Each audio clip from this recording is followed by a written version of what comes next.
কালাইয়া বন্দরে নৌপথে এক বড়সড় পাচারকাণ্ড ধরা পড়েছে। অভিযান চালিয়ে জব্দ করা হয়েছে ৮০০ বস্তা আন্তর্জাতিকভাবে নিষিদ্ধ পপি সিড ও সুপারি। স্থানীয় প্রশাসন তাৎক্ষণিক আইনানুগ ব্যবস্থা নিচ্ছে এবং অপরাধীদের বিরুদ্ধে কড়া পদক্ষেপ নেওয়া হবে। অভিযান এখনও চলমান। আমাদেরকে দীর্ঘ ৭ থেকে ৮ ঘন্টা এখানে এই যে জনগণ সর্বস্তরের জনগণ দাঁড়িয়েছিল, কিন্তু এখানে কোনো ব্যবস্থা নেওয়া হয়নি। সব আইনের লোক আসছিল, বাট কোনো ব্যবস্থা নেওয়া হয়নি। ৬ থেকে ৭ ঘন্টা এই জায়গায় দাঁড়িয়েছিল সর্বস্তরে। আমরা ধারণা করছিলাম যে অবৈধ কোনো মাল আছে, বাট পরে আসলে অবৈধ মাল ছিল। আমরা তাদেরকে প্রথম জিজ্ঞাসা করছিলাম, কিন্তু তারা স্বীকার করে নাই। ঠিক আছে, মানে তারা ধান, তারপর বলে সুপারিও ছিল, বাট সুপারি ওটা স্যাম্পল, কিন্তু আর অবৈধ মাল এইটা।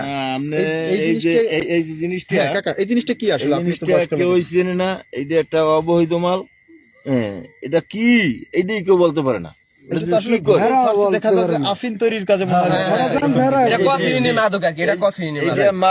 আপনারা কিভাবে টের পেলেন এবং কিভাবে এসে তাদেরকে, মানে তাদের চলাফেরাই সন্দেহ ছিল। ঠিক আছে, তারা বলতেছে তাড়াতাড়ি মালটা উঠান, তারপরে বলতেছে